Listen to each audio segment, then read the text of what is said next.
कल सहकारिता को थोड़ा सा हम लोग समझे थे, कोऑपरेटिव क्या है ना। कोऑपरेटिव का मतलब क्या होता है, एक साथ मिलजुल करके किसी उद्देश्य को पूर्ण करने के लिए काम करना। आदमी एक एक करके काम करेगा, किसी भी टास्क को बहुत समय लगता है। अगर एक निश्चित उद्देश्य है, एक समान आर्थिक परिदृश्य वाले लोग हैं और सब मिलजुल करके किसी काम को करेंगे तो वो काम क्या होगा, बहुत जल्दी हो जाएगा, है ना। तो उसी को ध्यान में रख करके हम सहकारिता को समझने का प्रयास कर रहे हैं, कोऑपरेशन को समझने का प्रयास कर रहे हैं। तो कोऑपरेशन क्या था भाई, कोऑपरेशन आर्थिक, सामाजिक और सांस्कृतिक संगठनात्मक मॉडल था। क्या था, आर्थिक, सामाजिक, सांस्कृतिक संगठनात्मक मॉडल है जो सामूहिक सहयोग के माध्यम से किसी भी एक निश्चित उद्देश्य को पूर्ण करने के लिए कार्य करती है। ठीक है, यही हम लोगों ने समझा था। सहकारिता का हम प्रकार को समझने का प्रयास करेंगे। सहकारिता के इतिहास कैसा रहा ये भी हम लोगों ने पढ़ा, है ना। सहकारिता जो है कहां से प्रारंभ हुआ था भाई, इंग्लैंड के रोजडेल नामक स्थान से प्रारंभ हुआ था 1844 में जी, 1844 में, है ना। फिर 1895 में सहकारिता के लिए वैश्विक निकाय के रूप में सामने आया, जिसको हम ICA इंटरनेशनल कोऑपरेशन एसोसिएशन के नाम से जानते हैं। ठीक है, भारत में ये कब से चालू हुआ, 1904 से। सहकारी ऋण समिति अधिनियम एक्ट के माध्यम से भारत में सहकारी आंदोलन जो है 1904 में प्रारंभ हुआ था और 1912 में सहकारी आंदोलन अधिनियम पारित हो गया जो गैर क्रेडिट समितियों को मान्यता दे रही थी, है ना। अच्छा, 1951 में सबसे पहली बार इसको पंचवर्षीय योजना में शामिल कर दिया गया और 1984 में NCDC का गठन किया गया, यानी national development corporation, national corporation development cooperative, है ना, नेशनल कारपोरेटिव डेवलपमेंट कारपोरेशन यानी NCDC, राष्ट्रीय सहकारी विकास निगम का गठन किया गया और 2021 में सहकारिता मंत्रालय की स्थापना की गई है। अब सहकारी, अभी जैसे केदार कश्यप है ना, छत्तीसगढ़ में कौन है, सहकारिता विभाग के मंत्री हैं, है ना। तो सहकारिता, वैसी सहकारिता मंत्रालय का गठन किया गया है नेशनल लेवल पे अमित शाह जी के नेतृत्व में, है ना। तो सहकारिता मंत्रालय कब स्थापित किया गया, 2021 में। कब किया गया, 2021 में। ठीक, हम यहां से पढ़ना स्टार्ट करने वाले थे आज सहकारिता का प्रकार। तो सहकारिता का प्रकार क्या है, देखिए कौन कौन से प्रकार हो सकते हैं सहकारिता के संबंध में। प्रोडक्शन कारपोरेटिव्स, पहला क्या है, प्रोडक्शन कारपोरेटिव्स। तो भाई प्रोडक्शन कारपोरेटिव्स क्या है, देखो प्रोडक्शन कारपोरेटिव्स,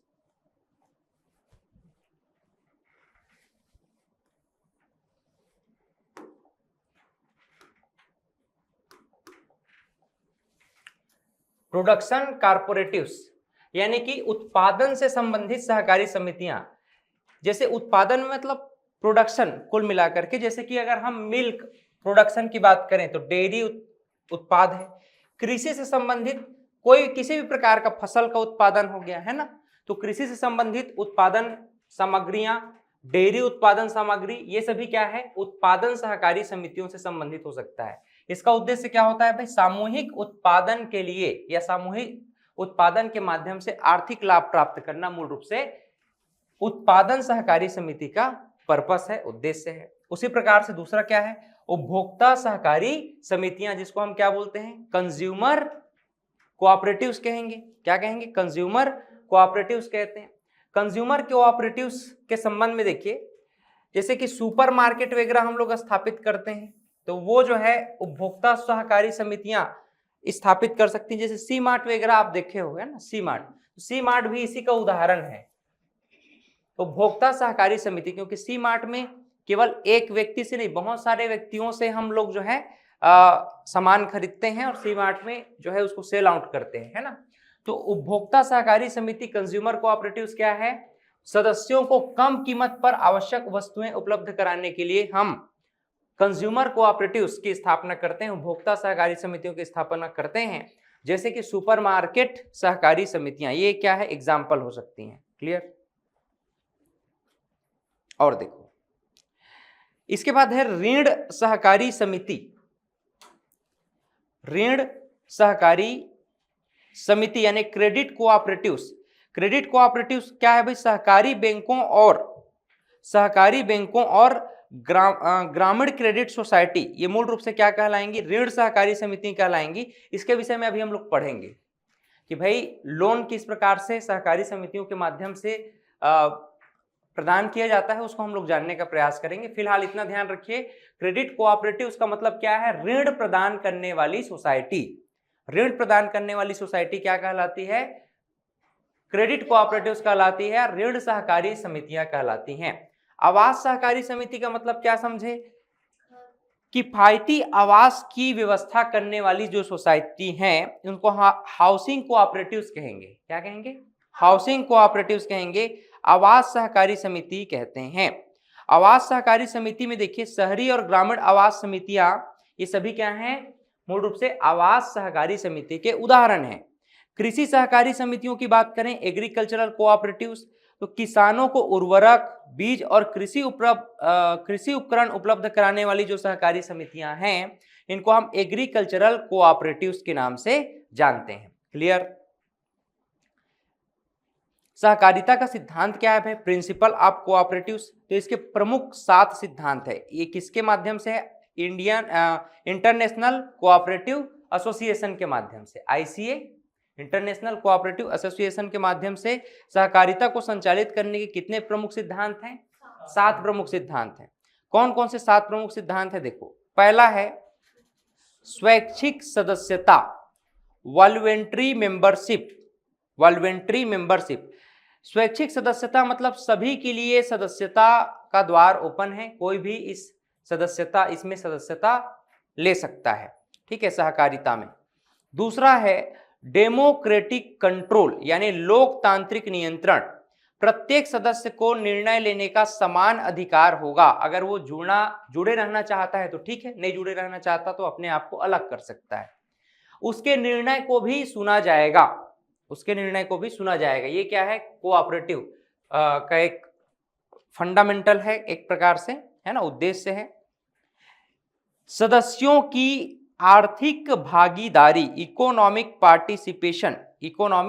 पार्टिसिपेशन, लाभ का वितरण सदस्यों के योगदान के आधार पर होगा। लाभ का वितरण सदस्यों के योगदान के आधार पर होगा। कहने का मतलब क्या समझे? जितना जो देगा उतना उसको भाई आपने, मतलब हम सपोज यहाँ पर 10 लोग 20 लोग हो अभी, है ना, तो 20 लोग हो उदाहरण के लिए, और इतने लोग अलग अलग क्षेत्र में प्रोडक्शन कर रहे हो, मार्केट में लेके गए, तो भाई जितना लाभ आपके प्रोडक्शन को बेच करके होगा, है ना, तो उसी का तो लाभ आपको मिलेगा। तो लाभ का वितरण जो है सदस्यों के योगदान के आधार पर होगा। और जो जितना, अब सपोज आप जो है कभी आते ही नहीं हो, है ना, मतलब कि कुछ सामान कोऑपरेशन में ला ही नहीं रहे हो, कोऑपरेटिव सोसाइटी में ला ही नहीं रहे हो, आप बोलोगे नहीं आप लोग इतना लाभ कमा रहे हो, मैं भी इसका मेंबर हूं, मुझे भी पैसा मिलना चाहिए, तो ऐसा होगा क्या? नहीं होगा। कोऑपरेशन का मतलब ही होता है अगर आप कोऑपरेट नहीं करेंगे तो आपको पैसा, उसका धन, लाभ नहीं मिलेगा, सीधी सी बात है। अच्छा, आगे देखो, स्वायत्तता और स्वतंत्रता। स्वायत्तता मतलब होता है ऑटोनोमी, है ना, ऑटोनोमी एंड इंडिपेंडेंस, बाहरी हस्तक्षेप से मुक्त है। इसमें किसी प्रकार का कोई बाहरी दबाव नहीं है, गवर्नमेंट का भी किसी प्रकार का कोई दबाव नहीं है।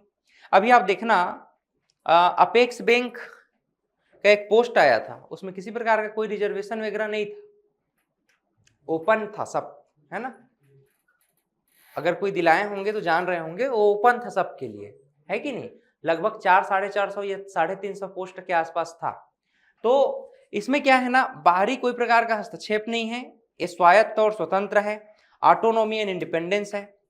शिक्षा और प्रशिक्षण की बात करें, एजुकेशन एंड ट्रेनिंग, सदस्यों और प्रबंधकों के लिए प्रशिक्षण की व्यवस्था यहाँ पर होती है। जो भी सदस्य हैं, प्रबंधक हैं, उनका समय समय पर मीटिंग होगा, प्रशिक्षण होगा कि हम और बेहतर ढंग से इसको कैसे आगे ले जा सकते हैं। क्लियर? और देखो, सहयोग के बीच सहयोग, कोऑपरेशन अमेंग कोऑपरेटिव्स, ये गलत हो गया,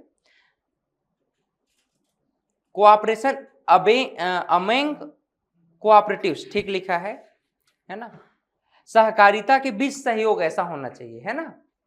सहकारी समितियों के बीच में सहयोग का भावना होना चाहिए। और 7वां है सामुदायिक विकास, कंसर्न फॉर कम्युनिटी, समाज और पर्यावरण के विकास पर विशेष ध्यान देना है। ठीक, समाज और पर्यावरण पर विशेष ध्यान देना है, कहने का मतलब है केवल हमको लाभ नहीं कमाना है बल्कि कंट्रीब्यूट भी करना है एनवायरमेंट के लिए, सोसाइटी के लिए।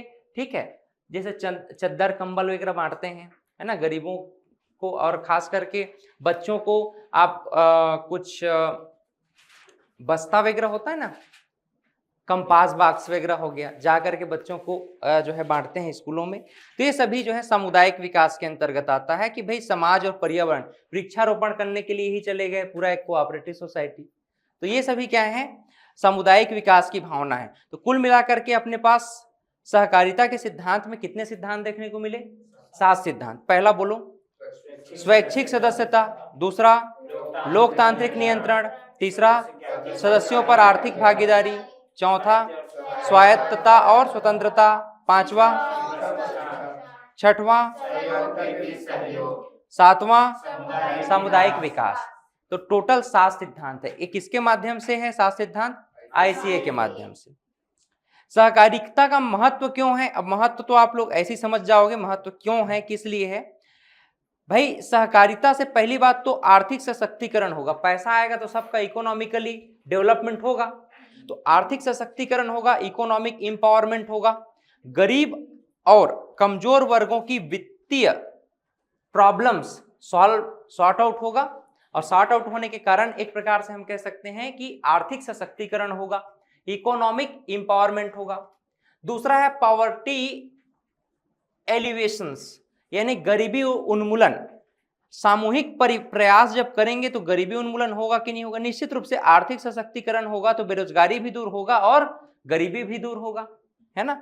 सामाजिक समानता आएगी कि नहीं आएगी? जाति, धर्म और लिंग भेदभाव समाप्त होगा, क्योंकि अगर सब लोग देखो, जात पात का कास्टिज्म अलग होता है, पैसा और पद का कास्टिज्म अलग होता है ना। जो समान पैसे वाले हैं ना, उन लोग जात पात नहीं देखते हैं। अगर अच्छे पोस्ट में आप चले गए तो आपका जात पात नहीं देखा जाता, समझ रहे हो। अगर आप एक बड़े अफसर हैं, ठीक है, तो आपका जात पात लोग नहीं पूछते हैं, मतलब हर प्रकार का रिलेशन आपके साथ रखना चाहते हैं लोग। तो इस प्रकार से सामाजिक समानता आएगी। सामाजिक समानता कब आएगी? जब आर्थिक समानता होगी, वैचारिक समानता होगी, कार्य में समानता होगी, तब क्या होगा? सामाजिक समानता आएगा। तो जाति, धर्म और लिंग के आधार पर भेदभाव क्या होगा? समाप्त होगा। इसके अलावा हम कम्युनिटी डेवलपमेंट करेंगे। अब कम्युनिटी का मतलब समझते हो ना? देखो, व्यक्ति इंडिविजुअल से क्या बनेगा? अपना फैमिली बनेगा। इंडिविजुअल सबसे पहले है, उसके बाद इंडिविजुअल के बाद क्या है? अपना फैमिली। फैमिली के बाद आता है कम्युनिटी। आपका स्कूल, कॉलेज, दुकान और आपका क्षेत्र जितना भी, ये सब किसके अंदर में आता है? कम्युनिटी के अंदर में आता है, मतलब समुदाय के अंदर में आता है। समाज एक बहुत व्यापक अवधारणा है। समाज का मतलब क्या होता है? जैसे कि मानव समाज पूरा, तो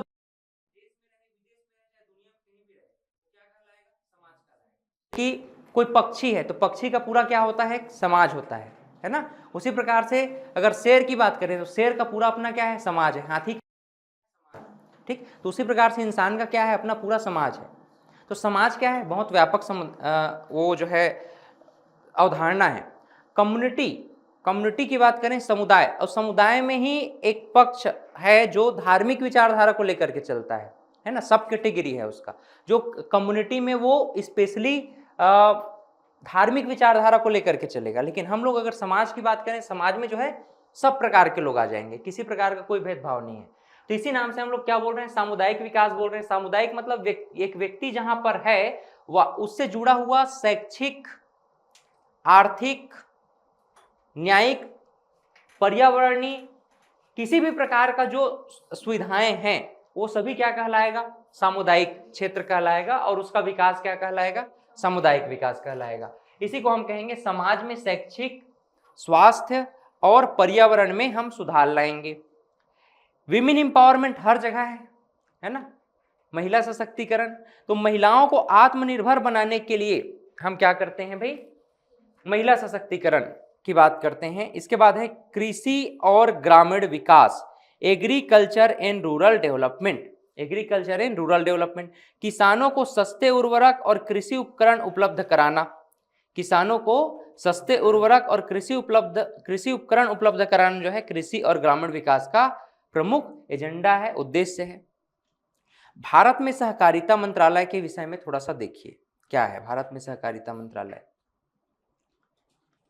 ये पूर्ण विराम है तो इसको डबल वन मत समझना ना, फिर वो चला जाएगा 20,211 हो जाएगा। तो स्थापना कब हुआ है जरा बताइए? 2021, जुलाई 2021 में स्थापना हुआ। एग्जैक्टली हम देखें 6 जुलाई, है ना, 6 जुलाई 2021 को क्या हुआ था? स्थापना हुआ था। उद्देश्य की बात करें तो उद्देश्य इसका क्या है सहकारिता मंत्रालय का?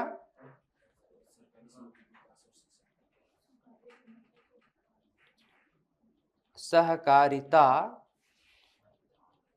मंत्रालय, अब ठीक है। तो सहकारिता मंत्रालय स्थापना कब हुआ? जुलाई 2021 में। उद्देश्य क्या होता है भाई? सहकारी समितियों का विकास और सशक्तिकरण, सहकारी बैंकों और समितियों की निगरानी, किसानों और ग्रामीण अर्थव्यवस्था को सहयोग। ठीक, इसके मंत्री कौन है अभी? अमित शाह जी हैं, अभी भी अमित शाह जी हैं। ठीक है, स्थापना कब हुआ था? 6 जुलाई 2021 को। ठीक, देखिए भारत में सहकारी आंदोलन की उपलब्धियों को थोड़ा समझने का प्रयास करना। Achievement of cooperative movement in India, Amul के विषय में हम लोगों ने पहले भी पढ़ा है श्वेत क्रांति में। 1946 में गुजरात में स्थापित हुआ था अमूल की फैक्ट्री। भारत को दुग्ध उत्पादन के लिए आत्मनिर्भर बनाने का सबसे ज्यादा योगदान किसका रहा है? अमूल का। आनंद मॉडल हम लोग पढ़े थे ना। उसके बाद फिर 1990 के आते आते भारत जो है आत्मनिर्भर हो गया, फिर हम लोग एक्सपोर्ट करने लग गए, इंपोर्ट करना बंद कर दिए, और दुनिया में नंबर 1 दुग्ध उत्पादन वाला देश कौन है अभी वर्तमान में? भारत देश ही है। पहले हम लोग दूध का सप्लाई नहीं कर पा रहे, मिल्क का हम सप्लाई नहीं कर पा रहे थे ना, तो लेकिन आज की स्थिति बदल चुकी है। इसको विषय में भी हम लोगों ने डिटेल में पढ़ा था। 1967 में स्थापित हुआ था उर्वरक उत्पादन और वितरण के लिए। इफको कंपनी का आज भी बहुत सारा जो है ना उर्वरक आता है, आप देखना वर्तमान में बंद हो गया। देखो अलग अलग क्षेत्र में चलता है, इस क्षेत्र में नहीं चलता। अपने उधर जांजगीर और शक्ति तरफ अभी आता है ना, आता है ना। हाँ, बस कहने का मतलब ये है कि ये इफको कंपनी क्या कर रहा है भाई? फर्टिलाइजर को प्रोडक्शन करता है ना, ये भी बहुत अग्रणी रहा है। अच्छा, ये क्या है? एक प्रकार का सहकारी आंदोलन में उपलब्धियां हैं। ये भी सब सहकारी समितियों के रूप में ही चालू हुआ था, है ना। अच्छा, अब नाबार्ड भी क्या है? सहकारी बैंक की तरह ही चालू हुआ, हालांकि अभी नेशनलाइज हो गया है ना। और नाबार्ड जो है कृषि क्षेत्र में सबसे बड़ा बैंक है। ये डायरेक्ट लोगों को बैंक पैसा नहीं देता, सहकारी समितियों को पैसा देता है, और सहकारी समितियां फिर लोगों को पैसा देती है ना। तो नाबार्ड क्या है? सहकारी बैंकों और समितियों के लिए वित्तीय सहायता प्रदान करने वाला एक प्रमुख बैंक है। सहकारी डेयरी संघ का निर्माण किया गया है, कोऑपरेटिव डेयरी यूनियंस का। भारत दुग्ध उत्पादन में विश्व का अग्रणी देश सहकारी डेयरी संघ के माध्यम से हुआ। हम लोगों ने देखा था ना उस समय आंकड़े कि 2.3 मिलियन लोग आकर के जुड़ने लग गए। ठीक है, फिर लाखों लोग आकर के जुड़ने लग गए। तो ये क्या है? एक प्रकार से सहकारी डेयरी संघ का एक बहुत बड़ा उदाहरण है। भारत में सहकारिता से जुड़े आंकड़े देखो, की statistics on cooperation in India. सहकारी समितियों की संख्या 2023 तक भारत में लगभग कितनी है? 8.5 लाख, यानी 8.5 लाख कोऑपरेटिव कमिटीज हैं भारत में 2023 तक। सदस्य की बात करें तो इसमें 30 करोड़ से भी अधिक सदस्यता अभी तक हो गया है। सरकारी रिकॉर्ड कह रहा है 2023 के अकॉर्डिंग हम देखें तो लगभग 30 करोड़ लोग सहकारी समितियों में अभी शामिल हैं। 30 crore citizens of India are participated in cooperative societies. कृषि सहकारी समितियों में 98,000 से अधिक कृषि सहकारी समितियां हैं। छोटे मोटे अगर बहुत ज्यादा अपन देखें तो दुग्ध उत्पादन में योगदान देखें तो कुल उत्पादन का 30% तो केवल सहकारी समितियां ही कर रही हैं वर्तमान में। 100% दूध उत्पादन में देखें तो उसका 30% सहकारी समितियों से ही आ रहा है। उर्वरक वितरण में हम देखें तो कुल उर्वरक वितरण में 35% जो डिस्ट्रीब्यूशन है वह सहकारी समितियों के माध्यम से ही होता है वर्तमान में। सहकारी समितियों के लिए क्या क्या चैलेंजेस हैं भाई? सहकारी समितियों की चैलेंजेस, चुनौतियां, चैलेंजेस इन कोऑपरेशन। पहली तो है प्रशासनिक समस्याएं, एडमिनिस्ट्रेटिव इश्यूज। एडमिनिस्ट्रेटिव इश्यूज में क्या है, अधिकारी लोग करप्शन करते हैं, है ना, भ्रष्टाचार करते हैं, लोगों तक ठीक से पहुंचने नहीं देते, है ना। सहकारी समितियों में भ्रष्टाचार और पारदर्शिता की भ्रष्टाचार अधिक है, पारदर्शिता की कमी है। भ्रष्टाचार के नाम से लोगों तक जो है सुविधाएं नहीं पहुंच पा रही। और देखो वित्तीय बाधाएं, फाइनेंशियल कॉन्स्ट्रेंट्स, ठीक है, समितियों के पास पर्याप्त वित्तीय संसाधन नहीं है, इस नाम से वो बड़े लेवल पे काम नहीं कर पा रही है। तकनीकी ज्ञान की कमी अभी भी है, लोग 30 करोड़ से अधिक लोग हैं, है ना, लेकिन सबके पास तकनीकी ज्ञान नहीं है, यानी lake of technical knowledge, lake of technical knowledge. आधुनिक तकनीकों के अभाव के कारण भी हम सहकारी समितियों को ज्यादा प्रमोट नहीं कर पा रहे हैं। और देखिए एग्जैक्टली बहुत बढ़िया। राजनीति हस्तक्षेप की अगर बात करें, पॉलिटिकल इंटरफेरेंस, तो सहकारी समितियों पर राजनीतिक प्रभाव आजकल बढ़ गया। अरे मैं तो हूं नेता, तो टेंशन ले बाबू, हैं, देख ले वो मिल बांट के खा ले होगा सब कुछ, समझ रहे हो। तो इस प्रकार से अभी चलता है, 4% तोड़, 2% तोड़ और बाकी परसेंट मोर खत्म डाल दे इसे। सहकारिता की राह, आगे की राह क्या है? देखो गवर्नमेंट क्या चाह रही है, हम क्या चाहते हैं। तो गवर्नमेंट ये कह रही है कि भाई हम डिजिटलाइजेशन करें। डिजिटलाइजेशन से क्या होगा? पहली बात तो भ्रष्टाचार कम होगा, जैसे डीबीटी हम लोग दें, डायरेक्ट बैंक ट्रांसफर, या फिर आप डायरेक्ट बेनिफिट लेना चाहते हैं तो consumer to C to B, B to C model ला सकते हैं, consumer to business, business to consumer, है ना। तो इस प्रकार का मॉडल हम लोग लाएंगे ना, तो डायरेक्ट हम क्या करेंगे, उपभोक्ता से, उपभोक्ता जो है कनेक्ट कर पाएगा किसी प्रोडक्शन से, है ना, और वहां से डायरेक्ट लेन देन कर पाएंगे। तो बीच में जो बिचौलिए लोग हैं उनसे मुक्ति मिलेगी। तो क्या हो रहा है, डिजिटलाइजेशन अगर हम करते हैं, सहकारी समितियों को डिजिटली प्लेटफॉर्म से हम जोड़ सकते हैं। शिक्षा और प्रशिक्षण, एजुकेशन एंड ट्रेनिंग। देखो एक प्लेटफॉर्म चलता था, अभी भी चलता है आई थिंक, किसान कॉल सेंटर 1551 ऐसे करके नंबर था, हम लोग लगाते थे पहले, रेडियो सुनते, छोटे छोटे थे गांव में। हमारा मतलब 1 से 2 साल तक बिजली नहीं था, मैं छोटा था तब की बात बता रहा हूँ। गांव में 1-2 साल तक बिजली नहीं था, तो उस समय हम लोग बैटरी जो है चार्ज करवा के लाते थे, कुछ लाइट वगैरह जलाने के लिए, नाइट में, केवल नाइट में जलता था। और शाम को सब कोई बैठ करके आंगन में मस्त रेडियो सुनते थे, समझ रहे। तो रेडियो में यही किसान वाला प्रसारण चलता था, रेडियो सेल में चलता था, वो ऐसा वाला रेडियो था ना भाई, उस समय ऐसे बड़ा सा ना, ऐसे उसको कहीं भी घुमा ले जाओ, हाँ एंटीना, ऐसे एंटीना लग खींच के करते थे। तो उसमें हम लोग क्या बोलते थे ना, वायर वगैरह को ऊपर में जैसे खींच के टांग देते थे, एकदम क्लियर आवाज आता था। तो उसमें हम लोग किसान वाला पूरा प्रसारण सुनते थे, काफी अच्छा लगता था। और ना छत्तीसगढ़ चौपाल वगैरह भी चलता था, और छत्तीसगढ़ी गीत भी आता था, बढ़िया बढ़िया, समझ रहे हो।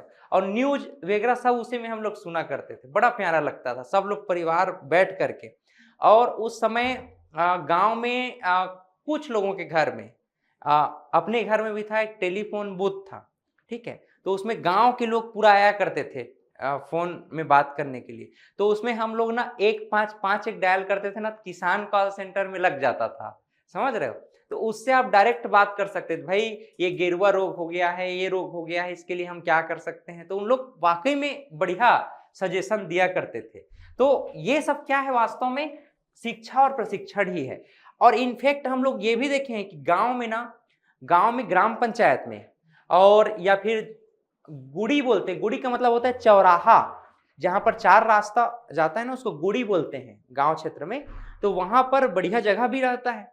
तो वहां पर ना ये किसान प्रशिक्षण देने के लिए प्रोजेक्टर वगैरह लेकर के आते थे उन लोग, और सभी बीमारियों के विषय में, कौन कौन सा फर्टिलाइजर हमको यूज करना चाहिए, इरिगेशन सिस्टम में पानी कितनी जरूरत होती है, इन सब के विषय में उन लोग बताते थे। आज भी बताते होंगे, अब तो हम गांव तरफ है नहीं, उतना तो ध्यान में नहीं है, लेकिन ऐसा जो है प्रशिक्षण दिया जाता था खास करके, है ना। तो शिक्षा और प्रशिक्षण भी आवश्यक है, एजुकेशन एंड ट्रेनिंग। इसके बाद देखिए सामुदायिक भागीदारी, कम्युनिटी पार्टिसिपेशन। सामुदायिक भागीदारी सीधी सी बात है भाई, सभी लोग एक साथ मिलजुल करके काम करेंगे तभी ना काम बेहतर ढंग से हो पाएगा। अच्छा, और देखो स्वायत्तता, ऑटोनॉमी, सहकारी समितियों पर सहकारी समितियों को बाहरी हस्तक्षेप से मुक्त करना। भारत और छत्तीसगढ़ में सहकारिता के प्रमुख उदाहरण क्या क्या हैं? अभी हम लोगों ने पढ़ा अमूल 1946 में, कहाँ है ये? गुजरात में, आनंद मॉडल पर आधारित था, हमने पढ़ लिया है। ठीक है, dairy production and milk marketing इसका प्रमुख जो है फोकस है। अचीवमेंट की बात करें तो भारत में श्वेत क्रांति के लिए महत्वपूर्ण भूमिका निभाने वाला क्या था? यही था, है ना, आनंद मॉडल ही था, अमूल। भारत दुनिया का सबसे बड़ा दूध उत्पादक बना, इसमें सबसे बड़ा योगदान था। 36 लाख से अधिक दूध उत्पादकों को सहयोग करता है आज भी अमूल। अमूल का दूध तो हमारे बिलासपुर में भी आता है, रायपुर में भी आता है, पूरे छत्तीसगढ़ में आता है, पूरे भारत में जाता है ना, अमूल दूध उत्पादन के माध्यम से। इफको की अभी हम लोग बात की, Indian farmers fertiliser cooperative limited, इसका फुल फॉर्म होता है। हेडक्वार्टर कहाँ है? हेडक्वार्टर है नई दिल्ली में। 1967 में ये जो है स्थापना हुआ था। फर्टिलाइजर प्रोडक्शन एंड डिस्ट्रीब्यूशन का काम मूल रूप से इसका है, यानी उर्वरक का उत्पादन करना और वितरण करना। राजस्व के आधार पर दुनिया का सबसे बड़ा सहकारी संगठन माना जाता है इसको। उर्वरक उत्पादन के संबंध में अगर देखें तो राजस्व के आधार पर इस फील्ड में, उर्वरक उत्पादन में सबसे दुनिया का सबसे बड़ा सहकारी संगठन है। भारत के कुल यूरिया उत्पादन का लगभग 35% उत्पादन इफको ही करता है और 36,000 से अधिक सहकारी समितियों को ये समर्थन भी प्रदान करता है। अभी आप जो बोल रहे हो ना, बहुत सारी कंपनियां आ गई हैं सर ऐसे करके, वास्तव में इसी के वो क्या हैं, पार्ट हैं। मतलब इसका एक प्रकार से कंपनी एक्ट है, इसका अब कंपनी एक्ट की तरह भी काम कर रहा है, तो इसी की शाखाएं हैं, समझ लो, अलग अलग नाम से चल रही है। हाँ, सब्सिडरीज हैं एक प्रकार से। अच्छा, इसके बाद देखो एक है क्रिबको, है ना, इसी का। अच्छा, कृषक भारती कोऑपरेटिव लिमिटेड, इसका फुल फॉर्म क्या है? कृषक भारती कोऑपरेटिव लिमिटेड। इसका हेडक्वार्टर कहाँ है? नोएडा, उत्तर प्रदेश में। नोएडा मतलब दिल्ली के पास ही में है। अब तो दिल्ली नोएडा एकदम जुड़ गया है ना, पूरा दिल्ली नोएडा मतलब पता भी नहीं चलता। और वहां से अब तो मेट्रो ट्रेन भी चल रहा है, लोग जो है ड्यूटी भी करने जाते हैं दिल्ली तो नोएडा से चले जाते हैं, है ना। तो ये जो है नोएडा उत्तर प्रदेश में है। स्टेबलाइज कब हुआ था? 1980 में। अच्छा, ये क्रिप्को का मुख्य रूप से पर्पस क्या है? Fertiliser production, specially urea. सही बोल रहे हो आप, इफको की जगह क्या आ रहा है? क्रिप्को का आ रहा है, यूरिया खास करके। उर्वरक उत्पादन मुख्यतः यूरिया, इसका अचीवमेंट में सबसे ज्यादा है। सस्ती उर्वरकों के माध्यम से ग्रामीण कृषि को मजबूत बनाने का काम क्रिप्को का है। अभी कई ग्रामीण विकास कार्यक्रम इसके माध्यम से अभी सक्रिय चल रहे हैं। ठीक, और कुछ एग्जाम्पल है। NAFED, NAFED very very important.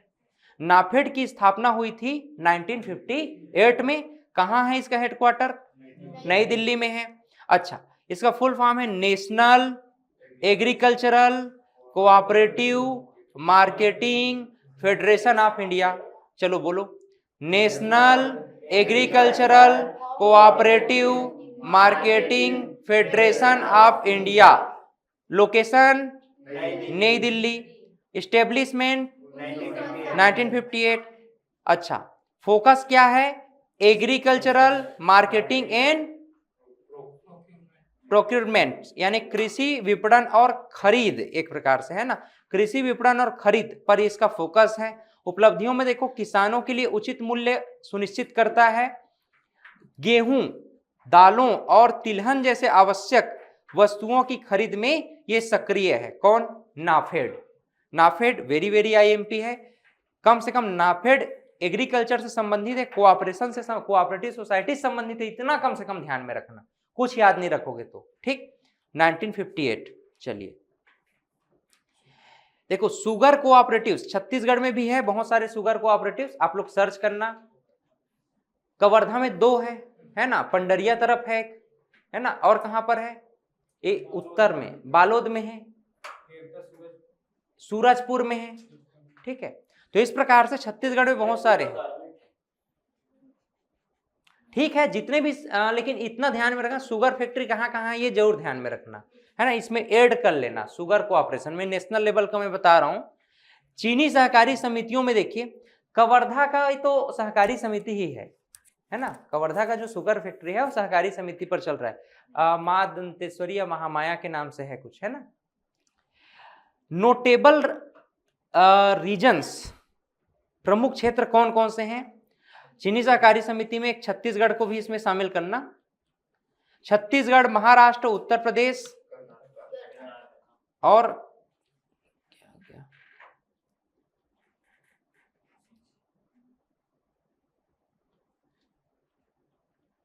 Chhattisgarh, Maharashtra, Uttar Pradesh और कर्नाटका, ठीक है। इन लोग फोकस किस में है भाई, प्रसंस्कृत करने, प्रोसेसिंग करने में, शुगर केन को प्रसंस्कृत करके फिर अन्य प्रोडक्ट जो है बनाते हैं, और अन्य प्रोडक्ट क्या, चीनी ही बनाना है मेनली, है ना, हाँ, गुड़ का प्रसंस्करण भी किया जा सकता है, जैगरी बोलते हैं ना, जैगरी। अचीवमेंट देखिए, अचीवमेंट, भारत को सबसे बड़ा चीनी उत्पादक बनाने में महत्वपूर्ण भूमिका इसी का है, शुगर कोऑपरेशन का, है ना। गन्ना किसानों की आय में वृद्धि करने का एक बहुत बढ़िया माध्यम है, छत्तीसगढ़ में तो इस पर स्पेशली एमएसपी भी दिया जा रहा है अभी, है ना, निश्चित मूल्य दिया जाता है। और इधर कवर्धा और बेमेतरा में खास करके जितना शुगर फैक्ट्री है ना, पूरा का पूरा गन्ना उत्पादन होगा ना, सबको ले लेते हैं किसानों से, हर आज भी जाग देख लो, हर कोई गन्ना उत्पादन कर रहा है अभी उधर, वही खेती होता है, क्यों, उसके डायरेक्ट लाभ होता है ना, डायरेक्ट बेनिफिट होता है।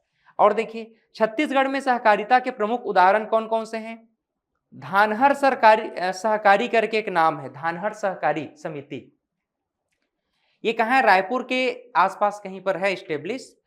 धान खरीदी और भंडारण में प्रमुख इसका जो है कंट्रीब्यूशन है धानहर सहकारी का, किसका, धानहर सहकारी। और देखिए बस्तर बांस सहकारी, Bastar bamboo cooperative, Bastar bamboo cooperative कहां पर है, ये बस्तर रीजन में है, बहुत बढ़िया। बांस उत्पादों का विकास और विपणन करने का काम मूल रूप से Bastar cooperative, Bastar bamboo cooperative का है, बस्तर बांस सहकारी का। इसमें इन लोग क्या कर रहे हैं, बांस हस्तशिल्प से टोकरी, फर्नीचर और क्या बोलते हैं, बांसुरी, ये सभी मूल रूप से बना रहे हैं।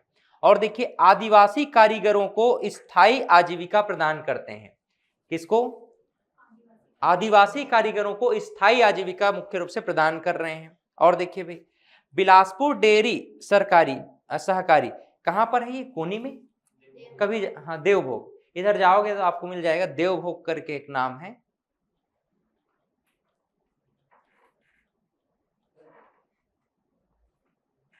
बिलासपुर डेयरी सहकारी तो बिलासपुर में ही है, डेयरी उत्पादन और वितरण में इसका मुख्य काम है भाई। एक ट्राइफेड बहुत बहुत इंपॉर्टेंट है, आईएमपी है, ट्राइबल कोऑपरेटिव मार्केटिंग फेडरेशन कहा जाता है इसको, ट्राइफेड, आदिवासी सहकारी विपणन महासंघ, ये आईएमपी है ना। छत्तीसगढ़ के सभी क्षेत्रों में है, खास करके आदिवासी क्षेत्र में ट्राइफेड, है ना। इसका उद्देश्य क्या है भाई, तेंदुपत्ता, महुआ और लाख जैसे वन उत्पादों का विपणन करने का काम मूल रूप से किसका है, ट्राइफेड का ही है। तो ट्राइफेड जो है खास करके आप नॉर्थ में सरगुजा डिवीजन आपका, हालांकि हर डिवीजन में ट्राइफेड है अभी वर्तमान में, देखेंगे छत्तीसगढ़ में हर डिवीजन, 5 डिवीजन में है, लेकिन सर्वाधिक ट्राइफेड में विपणन कहां पर हो रहा है, सरगुजा में, बस्तर में सबसे ज्यादा विपणन जो है इन्हीं दोनों डिविजन्स में हो रहा है। इसमें क्या है, तेंदुपत्ता संग्रहण, महुआ और लाख जैसे वन उत्पादों का विपणन मूल रूप से होता है। आदिवासी उत्पादों के लिए उचित मूल्य सुनिश्चित करता है ये, और 2 लाख से अधिक आदिवासी परिवारों का समर्थन इसको वर्तमान में मिल रहा है। महासंघ है एक प्रकार से, आदिवासी सहकारी विपणन महासंघ, tribal cooperative marketing federation. Raipur हथकरघा सहकारी संघ है, रायपुर हैंडलूम कोऑपरेटिव्स, रायपुर में ही है ये, हथकरघा बुनाई और वस्त्र विपणन का काम करता है। कोसा सिल्क साड़ियों और वस्त्रों को ये बढ़ावा दे रहा है, खास करके कोसा सिल्क साड़ियों को, ठीक है। इसमें 5000 से अधिक बुनकरों को रोजगार दिया गया है वर्तमान में। कितने? 5000 से अधिक। कहां पर? रायपुर हथकरघा सहकारी केंद्र में, ठीक। और देखिए की ऑब्जर्वेशंस में, अब इसकी रोचक यात्रा हम देख लेते हैं थोड़ा सा, है ना। आपको एक प्रकार से इसको माइंड मैप समझ लो, आपके माइंड मैप में रहना चाहिए। सहकारिता के जनक कौन है, ऐसे ऐसे मतलब एडिशनल क्वेश्चन है ये, पूछे जाते हैं। लोग इसी को फोकस करके सब चालू करते हैं, रटोरे रटोरे रटोरे ऐसे करके। अब मैं इन सब चीजों को लास्ट में रखता हूं, क्योंकि परीक्षा का पैटर्न बदल गया। जो उद्देश्य, महत्व, वर्तमान में उसमें क्या नया नवाचार हो रहा है, इसको आपको कूट में और सही जोड़ी मिलाव में प्रश्न पूछेगा। पीएससी में और रटे जा रहे हैं, रटे जा रहे हैं, रटे जा रहे हैं, कुछ भी नहीं बच रहा है, एग्जाम में आता ही नहीं। क्यों नहीं आता भाई? परंपरागत चीजों को लेकर के चल रहे हो, ट्रेडिशनल। आज वर्तमान में क्या मांग कर रहा है आपसे, डिमांड क्या कर रहा है, उसको देखो ना। और देखो मैं इसको लास्ट में रखा हूं, ये मेरे लिए जो है एक लास्ट चीज है कि भाई इसको भी आप लोग जान लो। भूले भटके एक आध क्वेश्चन यहां से पूछ लिया तो अच्छी बात है, लेकिन जो पहले पढ़ाया उसको विशेष करके ध्यान में रखना है, उसमें आपका दिमाग को दौड़ाना है, क्योंकि उसी को कूट में ऐसा पूछेगा ना, उसी में अटक जाओगे। अभी मैं प्रश्न इसीलिए आज लेकर के आया हूं, प्रश्न आप लोग के लिए प्रश्न कराऊंगा अभी। देखो, सहकारिता के जनक अगर इंटरनेशनल लेवल पर देखें, इंटरनेशनल लेवल पे रॉबर्ट ओवेन को सहकारिता का जनक माना जाता है, फादर ऑफ कोऑपरेटिव्स या कोऑपरेशन मूवमेंट का जनक या सहकारी आंदोलन का जनक किसको माना जाता है? रॉबर्ट ओवेन को। रॉबर्ट ओवेन को सहकारी आंदोलन का जनक माना जाता है। वे समाज सुधारक थे। और भारत में सहकारिता आंदोलन की शुरुआत कब हुई? 1894 में। 1904 में सहकारी आंदोलन ने अपना जो है प्रसार किया, लेकिन भारत में ये सबसे पहले प्रारंभ कहां से हुई थी? वडोदरा, हाँ गुजरात, वडोदरा से 1894 में। लेकिन उस समय उतना ज्यादा मूवमेंट आगे बढ़ा नहीं, लेकिन एक प्रयास मात्र था, लेकिन उसको हम इनिशिएटिव कह सकते हैं, लेकिन प्रसार नहीं मान सकते। 1904 प्रमुख है। अगर एग्जाम में पूछा जाए तो क्या बोलोगे? 1904 ही बोलना भारत में, ठीक। भारत में अगर पूछा जाए तो क्या बोलोगे? 1904। लेकिन इनिशिएट सबसे पहले कहां हुआ था? 1894 में वडोदरा में। इंटरनेशनल लेवल पे सहकारिता जनक कौन है? Robert Owen. कौन है? Robert oven. छत्तीसगढ़ में सहकारिता के जनक दो लोगों को माना जाता है, बहुत कंफ्यूजन है इसमें। दो लोग हैं, एक तो है पंडित वामन राव बलीराम लाखे, ठीक है। छत्तीसगढ़ में सहकारिता के जनक, cooperative movement in Chhattisgarh, father of cooperative movement in Chhattisgarh माना जाता है किसको? पंडित वामन राव बलीराम लाखे को। ये जो है रायपुर से हैं और उनके पिता का नाम पंडित बलीराम गोविंद राम था। इस नाम से इनका पूरा नाम क्या है? पंडित वामन राव बलीराम लाखे। इसके अलावा जो है ठाकुर प्यारे लाल सिंह को छत्तीसगढ़ में सहकारिता आंदोलन में प्रमुख व्यक्तित्व के रूप में जाना जाता है। इनको छत्तीसगढ़ का गांधी भी कहा जाता है, सब जानते हो, है ना। छत्तीसगढ़ के गांधी कौन है? ठाकुर प्यारे लाल सिंह। तो अगर अब ये प्रश्न उठता है कि सर अगर दोनों ऑप्शन दिया जाए तो हम क्या करेंगे, तो हमेशा आप ऑप्शन को लेना, पंडित वामन राव बलीराम लाखे। अगर ये ऑप्शन में नहीं है और केवल नाम ठाकुर प्यारे लाल सिंह का है तो ऑप्शन क्या लोगे? ठाकुर प्यारे लाल सिंह लोगे, छत्तीसगढ़ में सहकारिता आंदोलन के जनक, ठीक। आधुनिक सहकारी समिति की शुरुआत कैसे हुई? अब ये तो हम पाश्चात्य की बात कर रहे थे अभी तक। आधुनिक सहकारी समिति की शुरुआत 1884 इंग्लैंड के रोजडेल पायनियर्स नामक शहर में हुई। यहां पहली सहकारी समिति की स्थापना हुई थी 1844 में। कहा? इंग्लैंड में। इंग्लैंड में ना, इंग्लैंड में, फ्रांस में, उसके बाद अमेरिका में, जर्मनी में, लेकिन सबसे पहले इंग्लैंड में औद्योगिक क्रांति सबसे पहले आई थी। एक प्रकार से देखो इंग्लैंड जो है ना लगभग देशों में अपना कब्जा करके बैठा हुआ था, है ना। तो इस नाम से वहां इनोवेशन भी हुआ। पुराने पुराने मूवीज देखना, हॉलीवुड मूवी, उसमें उन लोग जो है सफर में निकले हैं, समुद्र सफर में निकले हैं, वहां पर लोग मरे जा रहे हैं, तो लोगों को मुर्दा को उन लोग फेंकते नहीं थे, उसका ऑपरेशन काटते फिरते थे। ये बीमारी क्यों बीमारी से मरा, तो उसका दिल विल को निकाल करके पूरा काट काट के देखते थे, इसमें क्या गड़बड़ी है, क्या समस्या है। तो इस प्रकार से मेडिकल को उन लोग क्या किए, इनोवेट किए। सर्जरी करने का मतलब मुर्दे को ही सर्जरी करते थे। तो इस प्रकार का इनोवेशन उन लोग किए उस टाइम में। मतलब पुराने मूवीज को भी आप देखोगे ना, बहुत चीज सीखने को मिलता है। तो आधुनिक सहकारी समिति का शुरुआत कहां से हुआ अगर पूछा जाए तो इंग्लैंड से हुआ। कब? 1844 में। ठीक है। 19वीं सदी के मध्य पश्चिमी यूरोप और अमेरिका तथा जापान में छोटे स्तर पर संगठनों के रूप में सहकारी समितियों की शुरुआत होने लग गई थी। छत्तीसगढ़ में सहकारिता से जुड़ी जानकारी क्या है भाई? छत्तीसगढ़ सहकारी सोसाइटी अधिनियम कब आया? 1960 को। और इसी के तहत छत्तीसगढ़ राज्य सहकारी अधिकरण, छत्तीसगढ़ स्टेट कोऑपरेटिव ट्रिब्यूनल का गठन किया गया था। ठीक है। इसका मुख्यालय कहाँ है? बिलासपुर में। छत्तीसगढ़ में छत्तीसगढ़ स्टेट कोऑपरेटिव ट्रिब्यूनल का अगर हेडक्वार्टर पूछा जाए तो कहाँ है? बिलासपुर में। प्रमुख अधिनियम और क्या है? छत्तीसगढ़ सहकारी अधिनियम 1960 जो अभी हम लोगों ने पढ़ा, छत्तीसगढ़ सोसाइटी अधिनियम 1962, सहकारी संस्थाओं में लागू पंजीकृत उप अवधि की सेवा नियमें हैं इसी के अंतर्गत, और छत्तीसगढ़ शासन द्वारा जारी निर्देश भी इन्हीं दोनों के अंतर्गत शामिल हैं। दो चीजें बहुत स्पेशल है और आईएमपी है, छत्तीसगढ़ सहकारी समिति अधिनियम 1960 और छत्तीसगढ़ सहकारी सोसाइटी नियम 1962। और ट्रिब्यूनल की बात करेगा, ट्रिब्यूनल कहां पर स्थापित है? बिलासपुर में। छत्तीसगढ़ में वर्तमान सहकारिता मंत्री कौन है? श्री केदार कश्यप जी, है ना, श्री केदार कश्यप जी हैं। ठीक। छत्तीसगढ़ राज्य सहकारी अधिकरण का गठन कब हुआ था? तो छत्तीसगढ़ सहकारी सोसाइटी अधिनियम 1960 को हुआ था, अभी हम लोगों ने पढ़ा। इसमें धारा 77 के अधीन छत्तीसगढ़ राज्य सहकारी अधिकरण का गठन हुआ है, ट्रिब्यूनल का, जिसका हेडक्वार्टर कहाँ है? बिलासपुर है। कौन सी धारा के तहत हुआ है? धारा 77। धारा पूछा था उसमें, एक सहकारिता वाला पेपर हुआ था ना बीच में, कोऑपरेटिव सोसाइटी वाला आया था, यही तो था, अपेक्स बैंक का ही था, उसी में सहकारिता का पूरा पूरा चैप्टर था, तो उसी में ये पूछा गया था एक। तो धारा 77 ध्यान में रख सकते हो। छत्तीसगढ़ सहकारी सोसाइटी अधिनियम 1960 के अंतर्गत धारा 77 है, इसी में ट्रिब्यूनल स्थापित किया गया, छत्तीसगढ़ राज्य सहकारी अधिकरण, छत्तीसगढ़ स्टेट कोऑपरेटिव ट्रिब्यूनल, जिसका हेडक्वार्टर कहाँ है भाई?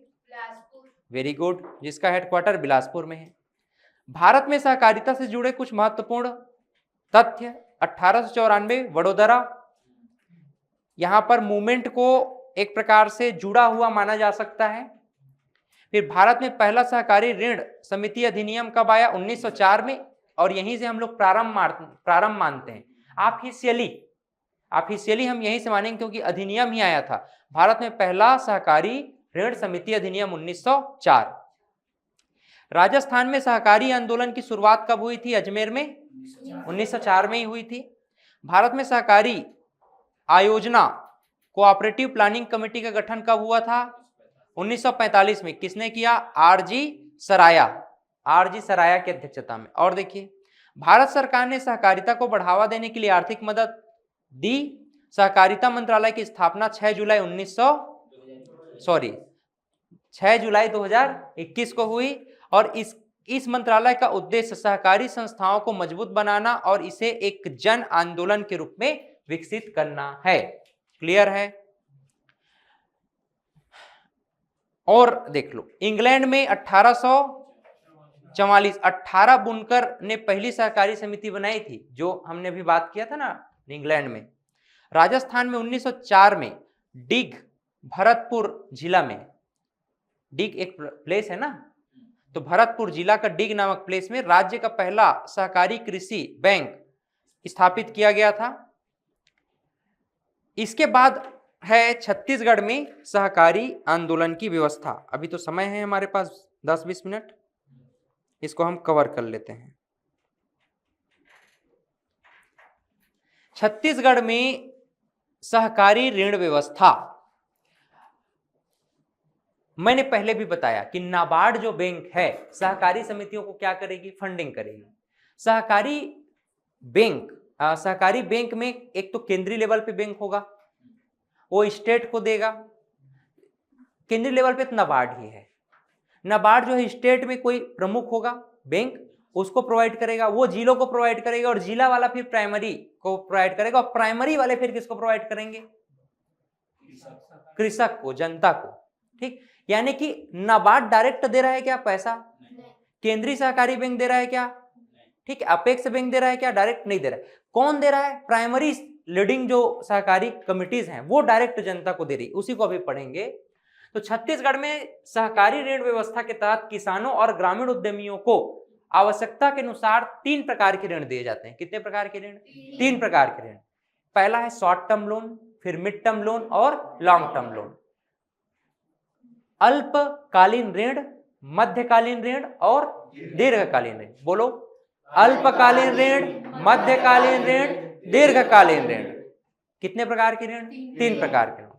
Short term loan STL, MTL और LTL। Short term loan, mid term loan और long term loan.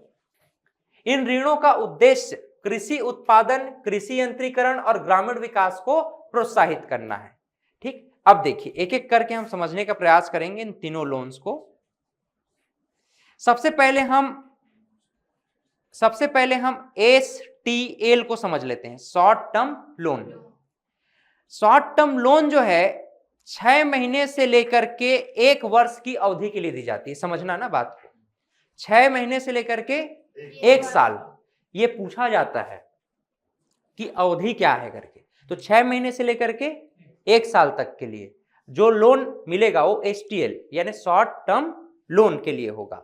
Short term loan में फसल उत्पादन से संबंधित आवश्यकताओं जैसे कि बीज खरीदना है, हाइब्रिड बीज, खाद वही फर्टिलाइजर्स खरीदने हैं, या कीटनाशक खरीदना है। तो ऐसे जैसे हम लोग 3 प्रकार की कृषि प्रमुख रूप से करते हैं, कौन कौन सा, खरीफ, रबी और जायद। तो तीनों में हमको बीज की भी जरूरत है, फर्टिलाइजर्स की भी जरूरत है, और इसके अलावा कीटनाशक की भी जरूरत है, छोटे छोटे चीजें। तो इसके लिए भी हमको क्या चाहिए, फंडिंग चाहिए, पैसा चाहिए। तो इसके लिए हम क्या कर सकते हैं ना, शॉर्ट टर्म लोन ले सकते हैं। शॉर्ट टर्म लोन कितने समय के लिए होगा, 6 महीने से लेकर 1 साल तक के लिए होगा। किसान की भूमि जोत, फसल के प्रकार और राज्य सरकार द्वारा निर्धारित वित्त मान पर यह निर्भर करेगा। भूमि की जोत का मतलब यह है कि आपके पास कितना हेक्टेयर खेत है, और वो जो है उपजाऊ भूमि है, उपजाऊ भूमि। ये नहीं बंजर भूमि को इसमें नहीं काउंट करेंगे हम लोग, उपजाऊ भूमि आपके पास कितना है ये काउंट किया जाएगा। लेकिन छत्तीसगढ़ में ऐसा नहीं होता है, सीधा है, देखते हैं कितना एकड़ जमीन है बाबू तोड़कर, ऐसे करके उसके हिसाब से ही लोन प्रोवाइड करा दिया जाता है, समझ रहे हो। लेकिन अगर नियमतः देखें तो अधिकारियों को आके देखना चाहिए कि कितना भूमि जोत है। कहने का मतलब है कि कितने एकड़ जमीन में, कितने हेक्टेयर जमीन में वास्तव में एग्रीकल्चर का काम इन लोग कर रहे हैं।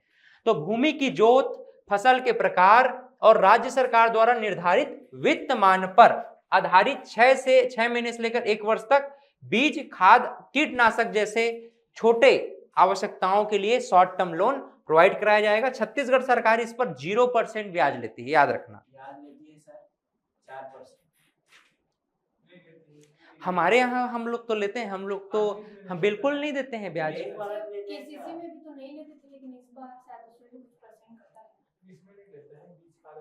बीज खाद में शॉर्ट टर्म में नहीं लेंगे आप ना, मिड टर्म या लॉन्ग टर्म लेते होंगे, ठीक है। तो हर साल काट लिया जाता है, हम लेते हैं हर साल काट लेते हैं। केसीसी में पहले 0 था, अब शायद कुछ ले रहे हैं। हाँ, उसमें एकदम न्यून ब्याज दर है, लेकिन उसमें भी ज्यादा नहीं है, 4% लेते हैं। तो ये शॉर्ट टर्म लोन में अभी छत्तीसगढ़ सरकार जो है फिलहाल, अब भाई बोला जा रहा है ऐसी 2023-24 का डाटा है या 24-25 के डाटा में कि हम क्या कर रहे हैं भाई, 0% ब्याज पर अल्पकालीन ऋण प्रोवाइड कर रहे हैं। ठीक, अब ग्रामीणों से जाकर के बात करना पड़ेगा इसके लिए हमको, कि वास्तव में ऐसा हो रहा है कि फिर कि मतलब उन लोग को देखना भी पड़ेगा ना कि सही में पैसे काट रहे हैं कि नहीं। देखो अब तक 6,606 करोड़ का ब्याज मुक्त ऋण वितरित किया जा चुका है, लेकिन जरूर वितरित किया जा चुका है उतना वसूल भी तो लेते हैं ना हर साल। संबंधित बैंक कौन कौन सा है, देखो प्राथमिक कृषि साख सहकारी समिति, इसी को मैं बोल रहा हूं, सहकारी समिति का सबसे निचला पायदान है ये, है ना। तो प्राथमिक कृषि साख सहकारी समिति, इसे हम पैक्स बोलते हैं, PACS, primary agricultural credit society, चलो बोलो, primary agricultural credit society, Hindi में बोलो, प्राथमिक कृषि साख सहकारी समितियां, ये क्या करेंगी, शॉर्ट टर्म लोन देंगी, यानी STL, short term loan provide करेगी, ठीक। और कौन प्रोवाइड कराता है भाई, जिला केंद्रीय सहकारी बैंक, क्या, जिला केंद्रीय सहकारी बैंक, DCCB, बोलो, डिस्ट्रिक्ट सेंट्रल कोऑपरेटिव बैंक, एक बार और, district central cooperative bank, Hindi में बोलो, जिला केंद्रीय सहकारी बैंक। ये सभी किसके अंतर्गत, कौन से मंत्रालय में है, कृषि एवं किसान कल्याण मंत्रालय। अगर पूछेगा कि ये लोन वाला जितना मंत्रालय है कौन से मंत्रालय में काम करता है, क्या बोलोगे, कृषि एवं किसान कल्याण मंत्रालय के अंतर्गत काम करता है। तो शॉर्ट टर्म लोन में दो प्रकार के सोसाइटी हमको देखने को मिल रहा है, एक तो पैक्स और DCCB। पैक्स में आप लोग क्या पढ़े भाई, प्राइमरी एग्रीकल्चरल क्रेडिट सोसाइटी, प्राथमिक कृषि साख समितियां और जिला केंद्रीय सहकारी बैंक, ठीक। अब हम आते हैं MTL, मीडियम टर्म लोन, यानी मध्यकालीन ऋण। मध्यकालीन ऋण अब 6 महीने से 1 साल तक था, अभी क्या होगा, 1 साल से 5 वर्ष तक हो जाएगा, 1 साल से 5 वर्ष तक हो जाएगा, ठीक है। 1 साल से 5 वर्ष में यहां पर देखिए, अब कृषि यंत्रीकरण लेना है, मतलब कोई आपको ट्रैक्टर का, थ्रेसर वगैरह कुछ भी मशीन लेना है, छोटा मोटा, है ना, नांगर वगैरह बोलते हैं ना, एग्जैक्टली, स्प्रिंकलर वगैरह भी लेना है, तो आप जो है कृषि यंत्रीकरण हो गया, सिंचाई उपकरण हो गया, ट्रैक्टर है, और अन्य स्थायी सुधार कार्य करने के लिए, स्थायी सुधार का मतलब कि खेत को गहरीकरण करना है, मेड़ वगैरह बनाना, मेड़ मतलब जानते हो कि नहीं जानते हो, है ना, तो ये सब बनाना है अपने को। तो ये मध्यकालीन ऋण हम लेते हैं। मध्यकालीन ऋण के लिए अवधि क्या है भाई अपने पास, 1 वर्ष से 5 वर्ष तक। अच्छा, राशि की अगर बात करें तो उपकरण या परियोजना की लागत के आधार पर वास्तविक मूल्य का 85% तक, मतलब 25% किसान को देना पड़ेगा, लेकिन 15% किसान को देना पड़ेगा, लेकिन 85% कौन देगा, गवर्नमेंट जो है, बैंक जो है प्रोवाइड कराएगा। यानी आपको ट्रैक्टर वगैरह लेना है तो ट्रैक्टर का कीमत सपोज 6 लाख रुपए है, तो 6 लाख रुपए का 15% कितना होगा, लगभग 90,000, है ना। तो लगभग 90,000 आपको अरेंज करना है और बाकी पूरा बैंक जो है प्रोवाइड करा देगा, है ना, 85%। जिला सहकारी केंद्रीय बैंक रायपुर द्वारा कृषि उपकरण हेतु ऋण उपलब्ध कराया जाता है। अब रायपुर जाना पड़ेगा इसके लिए क्या, नहीं, लेकिन इसका हेड ऑफिस कहां है, रायपुर में। तो रायपुर जिला सहकारी केंद्रीय बैंक रायपुर द्वारा कृषि उपकरण हेतु ऋण उपलब्ध कराया जाता है। ये ग्रामीण क्षेत्र में आपका जो ग्रामीण बैंक होता है ना, वहां से वो कनेक्टेड है और वहीं से आपको क्या मिल जाएगा, ऋण उपलब्ध करा दिया जाएगा। संबंधित बैंक कौन कौन से हैं देख लो एक बार, राज्य सहकारी और ग्रामीण विकास बैंक, वही मैं बोला ना ग्रामीण बैंक, तो ग्रामीण बैंक इसमें आ जाएगा। State cooperative agriculture and rural development bank, rural development bank को ही हम लोग क्या बोलते हैं, ग्रामीण बैंक बोलते हैं। तो ग्रामीण बैंक आपको यहां भी मिल जाएंगे, हर मतलब कि ब्लॉक में आजकल हर ब्लॉक में क्या हो गया है, ग्रामीण बैंक है। तो state cooperative agriculture and rural development bank, पहले ग्रामीण बैंक में केवल किसानों को ही प्राथमिकता मिल रही थी। ग्रामीण बैंक को 1974 के दौरान इसीलिए एस्टेब्लिश किया गया था ताकि वहां पर लोगों को यहाँ पर होता क्या है, ग्रामीण बैंकों में दूसरी बड़ी बात यह है, यहाँ पर जो कर्मचारी स्तर के जो कर्मचारी जो होते हैं, अधिकारी तो हो सकते हैं नेशनल लेवल पे फाइट करके आते हैं, जो कर्मचारी है ना उनको रीजनल लेवल पे हायर किया जाता है। अब रीजनल लेवल पे क्यों हायर किया जाता है? अब पगड़ी बांध करके कोई मस्त किसान गया है, बेचारा पढ़ा लिखा है नहीं, गांव का मुखिया है या गांव का बढ़िया बड़ा किसान है, उसको छत्तीसगढ़ी बस आता है, हिंदी कोई बोला तो बेचारा डर जाता है, अरे क्या बोलत है ऐसे करके। तो इसी नाम से जो कर्मचारी है ना, जो जनता से डायरेक्ट कनेक्ट करेंगे, उनको रीजनल लेवल मतलब क्षेत्रीय आधार पे रिक्रूट किया जाता है ग्रामीण बैंकों में, ताकि वो जो है अच्छे से म्यूचुअल अंडरस्टैंडिंग बन सके और कनेक्टिविटी स्थापित करे, मतलब कम्युनिकेशन स्थापित कर सके ग्रामीणों के साथ। इसी नाम से जो कर्मचारी स्तर के होते हैं उनको रीजनल लेवल पे क्या होता है, आरआरबी एक ना पोस्ट ही आता है, रीजनल रूरल बैंक्स करके, है ना। तो वहां पर आप देखना, आप कहाँ से हो करके स्पेशली पूछेगा, तो छत्तीसगढ़ अंचल से हैं करके, हाँ वही फिलअप आप करोगे, है ना। अब उड़िया वालों को अब छत्तीसगढ़ में बैठाएंगे, समस्या है कि नहीं। यस, तो राज्य सहकारी कृषि और ग्रामीण विकास बैंक, अब दो चीज जुड़ गया, इसी में एक चीज जुड़ गया, राज्य सहकारी कृषि, ये किसके साथ कनेक्ट हो जाएगा, ग्रामीण विकास बैंक। अब भाई राज्य कृषि सहकारी समितियों के लिए कहां कहां पर आप अलग अलग स्थापित करोगे, तो आप इसका सुविधा कहां से मिलेगा, ग्रामीण विकास बैंक से, तो इसी के साथ हम कनेक्ट कर दिए। दूसरा देखो, टीसीसीबी डिस्ट्रिक्ट सेंट्रल कोऑपरेटिव बैंक, इसके माध्यम से भी उपलब्ध हो रहा है। कृषि एवं किसान कल्याण मंत्रालय, सब जो है कृषि एवं किसान कल्याण मंत्रालय से संबंधित है। अब देखो हम पढ़ेंगे एलटीएल मतलब लॉन्ग टर्म लोन्स, दीर्घकालिक ऋण। दीर्घकालिक ऋण अब 5 वर्ष से अधिक, लेकिन ये 5 वर्ष से अधिक तो है, लेकिन 20 वर्ष से अधिक नहीं होना चाहिए।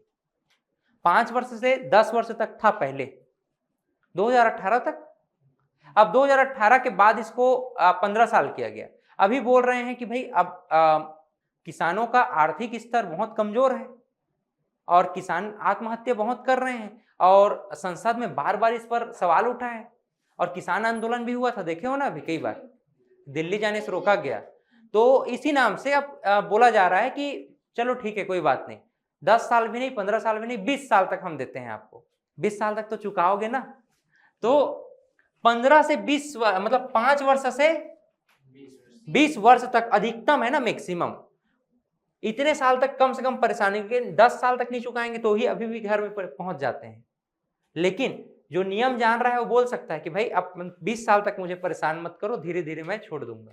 तो 5 साल से लेकर के कहां तक, 20 साल तक जो है इसका लाभ किसान ले सकते हैं। इसमें क्या है, भूमि का विकास करना है, बागवानी बड़े लेवल पे करना है, बोरवेल्स वगैरह का निर्माण करना, लाखों लाखों रुपए चाहिए होता है ना इसके लिए।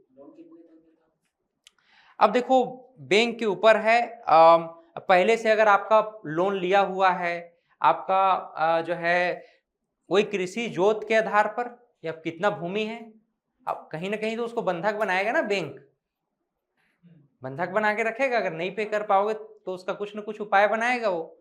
तो भूमि विकास, बागवानी, बोरवेल निर्माण और अन्य दीर्घकालिक कृषि योजनाओं के लिए 5 वर्ष से न्यूनतम 5 वर्ष और अधिकतम 20 वर्ष तक के लिए LTL यानी लॉन्ग टर्म लोन प्रोवाइड कराया जा सकता है। इसके लिए राज्य सहकारी भूमि विकास bank HDBL, state land development bank और जिला केंद्रीय, हमारे यहाँ ये सबसे प्रमुख है, जिला केंद्रीय सहकारी बैंक के माध्यम से यह ऋण उपलब्ध कराया जाता है।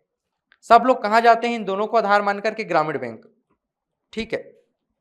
और ग्रामीण बैंक में छत्तीसगढ़ में यही प्रोवाइड करा रहा है ग्रामीण बैंक। जिला सहकारी भी चले जाते हैं, कोई दिक्कत नहीं है। जिला सहकारी तो ब्लॉक में भी स्टेब्लिश हो गया है ना, क्योंकि अपने यहाँ अपने क्षेत्र में ब्लॉक में, तहसील में भी जिला सहकारी बैंक स्थापित किया गया है।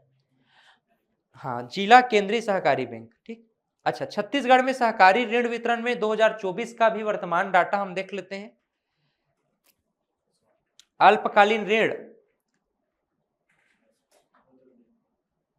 6606 करोड़ ब्याज जो है प्रोवाइड कराया जा चुका है। ये डाटा अपन कहाँ से लिए थे, DPRCG से, directorate of public relation, Chhattisgarh government of India. अब इसको मैंने इसलिए बुक में डाल रहा हूं ऑथेंटिक बनाने के लिए, ऑथेंटिक क्यों बनाना है अपने को बुक को? अब क्या है ना, स्टूडेंट लोग अंतिम में व्यापम ही गलत ले लिया आंसर को। अब बोलते हैं कि सर हमने बुक में पढ़ा था लेकिन सोर्स हमको बताइए ना, ऑथेंटिक सोर्स बता। बेटा ऑथेंटिक सोर्स हम यहीं पर डाल दें, हाँ दावा पत्ती। अब दावा पत्ती में हम यहीं पर डाल दिए हैं इसको कि हमने डाटा कहाँ से लिया है। आप सीधा सीधा उठा के इस बुक को ही रेफरेंस डालोगे तो भी कोई दिक्कत नहीं है, क्योंकि सोर्स यहां से आपको मिल गया। मध्यकालीन एवं दीर्घकालीन ऋण में देखो 10 करोड़ का मध्यकालीन एवं दीर्घकालिक ऋण उपलब्ध कराया जा चुका है 2024 में। ये जो है agriwelfare.gov.in में ये डाटा उपलब्ध है, अभी यहां जाकर के आप डाटा को देख सकते हैं। क्लियर? बाकी कृषि किसान एवं कल्याण मंत्रालय के वेबसाइट से आप और जानकारी ले सकते हैं। छत्तीसगढ़ सहकारी बैंक वाला जो वेबसाइट है, और DPRCG यहां से भी आप जानकारी प्राप्त कर सकते हैं। Clear? There are some important MCQ and you have to answer it. चलिए आंसर करो।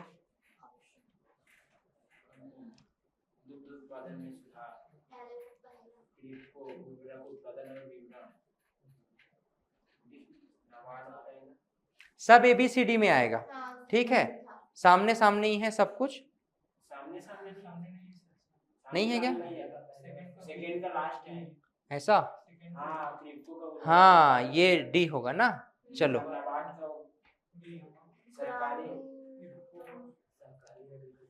नाबार्ड का C होगा, फाइनेंस वाला। सहकारी वित्त पोषण तो नाबार्ड ही करता है, ठीक है। क्रिप्को जो है उर्वरक उत्पाद और वितरण वाला है, और ये B में आएगा इफ्को का। तो कौन सा इसमें देखो तो ऑप्शन कौन सा है? ये ऑप्शन सही है ना? चलो ये ऑप्शन दे दिया गया है कि अमूल जो है दुग्ध उत्पादन में सुधार के साथ श्वेत क्रांति का नेतृत्व, क्रिप्को उर्वरक उत्पाद और किसानों को सस्ता यूरिया उपलब्ध कराना, और नाबार्ड ग्रामीण वित्तीय सहयोग प्रदान करना, इफ्को भारत में उर्वरक उत्पादन में अग्रणी भूमिका निभाना। चलिए इसको देखो, पढ़ो तो।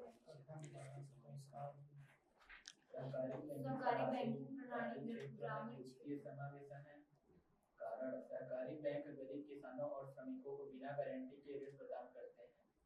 कारण गलत है।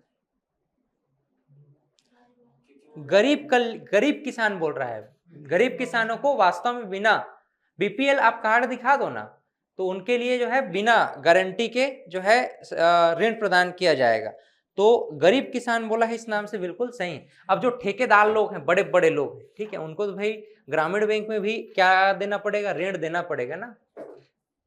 मेरे को लगता है आप बड़े किसान हो, ठीक है, इसी नाम से आपसे ज्यादा ऋण लिया जा रहा है अपने क्षेत्र के। वैसे भी आप जो है राज महाराजा वाले एरिया से आते हो, है कि नहीं? तो कथन और कारण वाला प्रश्न में ये जो है पहला सही होगा, ठीक है जी। चलो अच्छा, ये देखो तो एक प्रश्न क्या बोल रहा है, इफ्को का प्रमुख उद्देश्य है बोल रहा है ना। अच्छा देखो तो क्या है आंसर? उर्वरक उत्पादन और वितरण।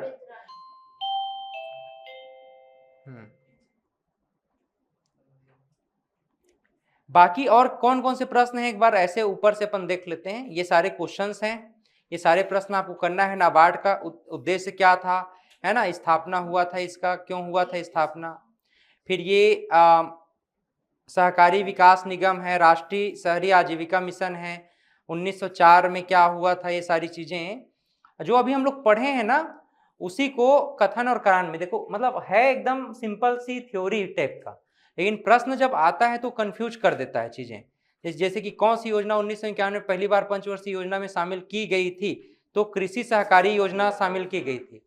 कुछ कुछ चीजें जो है MCQ में ही है, क्योंकि हर चीज को आप जो है एक ही जगह नहीं डाल सकते, थ्योरी में ही, है कि नहीं। ट्राईफेड के विषय में बताया गया है, ट्राईफेड में क्या है ना, रीजन एंड उसका विकल्प है, मैच द फॉलोइंग है, और इसके अलावा और कुछ भी प्रश्न है। ये नाबार्ड कब हुआ था? 1982 में। इफ्को के विषय में है, और सहकारी बैंक के मजबूती के संबंध में प्रश्न है। इसके बाद देखो आजीविका हेतु बैंकिंग व्यवस्था। अभी तक हम लोग केवल एक ही टॉपिक को पढ़ रहे थे परियोजना प्रबंधन में, अब एक और टॉपिक आ जाएगा बैंकिंग व्यवस्था, और बैंकिंग व्यवस्था में ही अब नाबार्ड वार्ड को बहुत डिटेल में जानेंगे। ठीक, कल का हमारा जो क्लास रहेगा वो बैंकिंग व्यवस्था पर आधारित होगा। चलिए इतना ही रखें आज।